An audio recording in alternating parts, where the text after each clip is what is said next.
먼저 디로딩 타임이란 무엇인지부터 살펴볼까요? 디로딩이라는 단어 여러분은 얼마나 자주 들어보셨나요? 사실 이 단어는 원래 스포츠, 특히 근력 운동이나 경기에서 자주 쓰이는 용어인데요. 이 개념은 일상생활, 특히 우리가 일이나 다양한 활동을 하는 데 있어서도 아주 유용하게 적용될 수 있습니다. 디로딩은 간단히 말해 우리가 계속해서 달리기만 하던 삶의 트랙에서 잠시 멈추어 다시 에너지를 충전하는 시간을 의미합니다. 이 책에서 다루는 타이탄들은 이 디로딩의 중요성을 아주 잘 알고 있어요. 그들은 지속적인 성취를 위해 자신만의 디로딩 시간을 가지는데 이는 단순히 쉬는 것이 아니라 창의성을 발휘하고 더 나은 성과를 내기 위한 전략적 휴식이라고 할 수 있습니다. 예를 들어 빌 게이츠가 매년 자신의 생각 주간을 가지며 자신만의 시간을 보내는 것처럼 타이탄들은 각자 자신만의 방식으로 디로딩 타임을 활용합니다. 생각 주간이란 빌 게이츠가 매년 일정 기간 동안 외부와 완전히 단절된 상태에서 오직 독서와 사색에만 몰두하는 시간을 말해요. 이 시간을 통해 빌 게이츠는 평소에는 미처 생각하지 못했던 큰 아이디어를 얻고 더 나은 전략을 세울 수 있게 되죠. 이처럼 디로딩 타임은 단순한 휴식 그 이상입니다. 디로딩을 통해 우리는 일상 속에서 잃어버린 창의성이나 열정을 되찾을 수 있고 더 나아가 더 큰 성공을 위한 발판을 마련할 수 있습니다. 디로딩은 일정 기간 동안 집중적으로 일한 후 의도적으로 휴식을 취하는 것을 의미하는데 이는 우리에게 있어서 아주 중요한 교훈을 담고 있어요. 현대사회에서는 끊임없이 바쁘게 움직이고 쉬지 않고 일해야만 성공할 수 있다는 압박이 있지만 이 책에서는 그 반대의 개념을 제시하고 있습니다. 실제로 타이탄들은 이런 디로딩 타임을 통해 큰 성공을 이루었어요. 그들이 매일 아침 간단한 일기를 쓰거나 차를 마시고 명상을 하며 혹은 커트 보니거처럼 매주 수요일 오전을 창의적인 놀이 시간으로 정해 아무런 목표 없이 빈둥거리며 보내는 것 또한 디로딩의 좋은 예죠. 이처럼 그들은 하루하루의 삶 속에서 잠시 멈추는 시간을 통해 더 큰 성공을 위한 에너지를 비축합니다. 여기서 중요한 점은 디로딩이 단순한 휴식이나 게으름의 표명이 아니라는 겁니다.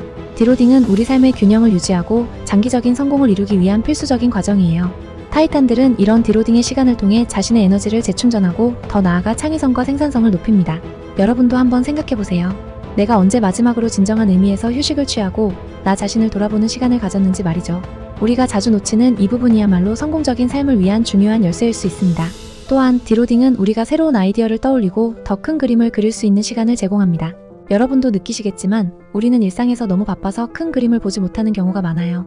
항상 해야 할 일들에 쫓기다 보면 더 큰 목표를 위해 무엇을 해야 할지 생각할 시간이 부족하죠. 타이탄들은 이런 문제를 디로딩 타임을 통해 해결합니다. 그들은 일부러 시간을 내어 생각하고 고민하며 더 큰 그림을 그려봅니다. 이 시간 동안 그들은 평소에는 떠올리지 못했던 창의적인 아이디어를 얻고 더 나은 결정을 내릴 수 있게 됩니다. 이제 좋다. 의 힘에 대해 이야기해볼까요?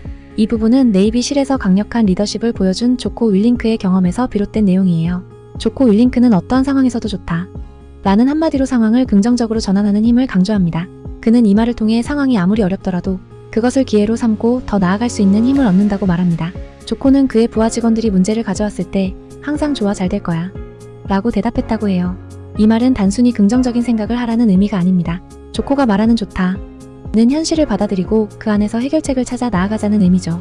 그는 어떤 상황에서도 긍정적인 면을 찾고 이를 기반으로 더 나은 방향으로 나아갈 방법을 모색합니다. 예를 들어 프로젝트가 취소되었을 때 그는 좋아, 다른 프로젝트에 집중할 수 있겠군 이라고 생각합니다. 또한 승진을 못했을 때도 좋아, 앞으로 더 열심히 할 시간이 생겼어 라고 자신을 다독입니다. 이런 태도는 단순한 낙관주의와는 다릅니다. 조코는 어려운 상황을 피하지 않고 직면하며 그 상황에서 배울 수 있는 것들을 찾습니다.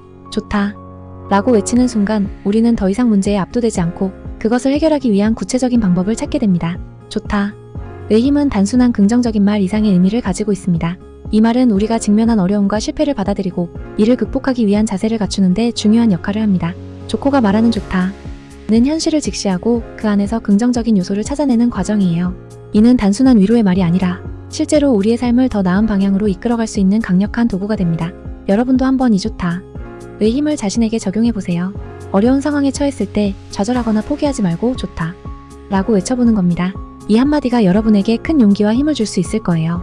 상황이 아무리 어려워도 우리는 그것을 이겨낼 수 있는 힘을 가지고 있다는 것을 기억하세요. 이제 이 두 가지 개념을 종합해볼까요? 디로딩 타임과 좋다 의 힘은 우리에게 매우 중요한 교훈을 줍니다. 디로딩을 통해 우리는 자신을 재충전하고 더 큰 성공을 위한 전략을 세울 수 있습니다. 그리고 좋다 를 통해 우리는 어떤 어려움도 긍정적으로 받아들이고 그것을 극복할 수 있는 힘을 얻습니다. 이 두 가지를 결합하면 우리는 어떤 상황에서도 흔들리지 않고 더 나은 방향으로 나아갈 수 있는 힘을 얻게 됩니다. 마지막으로 여러분께 드리고 싶은 말씀이 있어요. 이 책 타이탄의 도구들은 성공한 사람들의 비결을 통해 우리에게 많은 영감을 줍니다. 그들의 방법을 따라하다 보면 우리도 언젠가는 그들과 같은 성공을 이룰 수 있을 것 같아요. 중요한 것은 그들의 조언을 우리 삶에 어떻게 적용할 수 있는가에 달려있죠. 이 책이 여러분의 삶에 조금이나마 도움이 되길 바랍니다. 오늘 영상이 마음에 드셨다면 구독과 좋아요 부탁드립니다. 여러분의 삶에 조금이나마 도움이 되길 바라며 다음에 더 좋은 내용으로 찾아뵐게요. 감사합니다.